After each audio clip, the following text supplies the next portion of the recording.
हर किसी प्लेयर का सपना होता है कि वो अपने स्टेट के लिए खेले, और क्यों ना, होना भी चाहिए। बट कभी आपने सोचा है कि ऐसा क्या करना है जिससे आप अपने स्टेट के लिए खेल सकते हैं?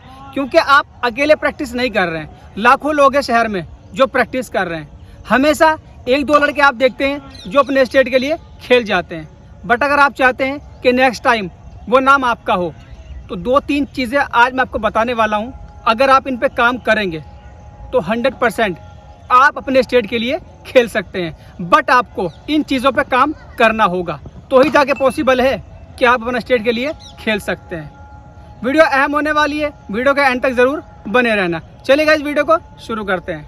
पहली चीज़ तो गाइस, आप एक बात समझ लिए, अगर आप किसी क्लास का एग्ज़ाम दे रहे हैं तो आपको हर सब्जेक्ट में पास होना होता है। अगर आप एक भी सब्जेक्ट में फेल हो जाते हैं तो जिन सब्जेक्ट में आप पास होते हैं वो सारे बेकार हो जाते हैं। तो कहीं ऐसा ना हो पूरे साल मेहनत करने के बाद आपका रिजल्ट 0 आए। तो इसीलिए करेक्ट टाइम पे करेक्ट चीज़ों पे वर्क करने की ज़रूरत होती है, तभी जाके पॉसिबल होता है कि आप अपने स्टेट के लिए खेलेंगे। अब मैं आपको बताऊंगा वो 2-3 चीज़ें जिन पे आपको काम करने की ज़रूरत है, जो आपको हर प्लेयर से डिफरेंट बनाएगी, जो आपको स्टेट तक पहुंचाएगी। सबसे पहली चीज़, आपको किस चीज़ पे काम करना है? अपनी प्रैक्टिस के स्टैंडर्ड को चेंज करना है। जो आपने अभी तक गलती की है उसको भूल जाना है। जो चला गया वो नहीं आएगा, बट जो आने वाला है उसको वेस्ट नहीं करना है।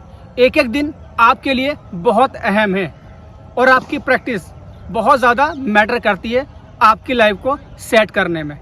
90% यंगस्टर जो है ना, बहुत ज़्यादा मेहनत करते हैं, बट उनकी मेहनत वेस्ट हो जाती है। क्यों? वो सही चीज़ों पे काम नहीं करते हैं। सबसे पहले क्या करना है आपको? अपनी प्रैक्टिस के बेस को चेंज करना है। बिल्डिंग ऊंची बनाने से कोई मतलब नहीं है, अगर बेस मजबूत नहीं है तो बड़ी बड़ी बिल्डिंग गिर जाती है। बट अगर बेस मजबूत है तो कितनी ऊंची इमारत क्यों ना हो, कुछ नहीं होने वाला है। तो आप अपने बेस को मजबूत करिए। वो आप कैसे करेंगे? प्रैक्टिस से। जब आप प्रैक्टिस करने जा रहे हैं, अगर आप एक बैट्समैन हैं, आप एक बॉलर हैं, तो आपको ये देखना है आप गलती क्या कर रहे हैं। एग्जाम्पल के तौर पे आप बैटिंग करने चले गए, आपने 60 बॉल खेली है। अब आपको ये देखना है आप उनमें बीट कितनी बार हुए, आउट कितनी बार हुए। नेक्स्ट टाइम कोशिश करनी है कम से कम आउट होना है और बेहतर खेलना है। वो कब पॉसिबल होगा?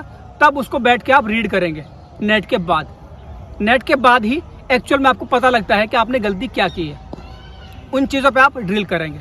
आप बॉलिंग कर रहे हैं, आपने 50 बॉल डाली, 30 बॉलें आपने सही डाली, 20 बॉलें आपने ख़राब डाली। तो नेक्स्ट टाइम जब बॉल डालने आएंगे तो कम से कम 35 बॉल आपकी ठीक होनी चाहिए, अच्छे एरिया में डलनी चाहिए। ये आपका बेस है।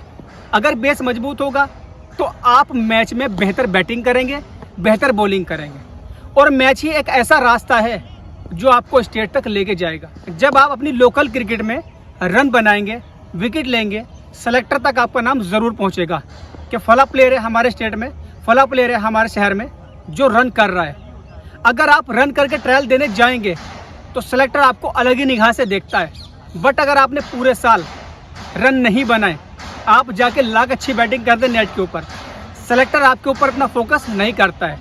वो फोकस उसी के ऊपर करते हैं जो पूरे साल रन बना के आते हैं। क्यों? वो देखते हैं, हमेशा क्रिकेट देखते हैं वो लोग कि शहर में कौन अच्छा कर रहा है। तो क्या है, प्रैक्टिस का स्टैंडर्ड आपका बेहतर होना चाहिए, आपके कोच की नॉलेज बहुत ज़्यादा होनी चाहिए, क्योंकि जैसी चीज़ आपको बताएगा ऐसा ही आप मैच में करेंगे। नेट में आपको एक्चुअल में मैच प्रैक्टिस करनी है, जिसके बाद आपको स्टेट खेलने में कभी प्रॉब्लम नहीं होगी। अगर आप लोकल में रन नहीं करेंगे तो फिर आप कभी भी स्टेट नहीं खेल सकते। तो पहले क्या करना है? नेट में बेहतर, उसके बाद मैच में, फिर आपका नाम आएगा स्टेट के लिए। वीडियो अगर आपको अच्छी लगी हो तो लाइक, कमेंट, शेयर जरूर करना, और मिलते हैं आपसे नेक्स्ट वीडियो में। Thank you.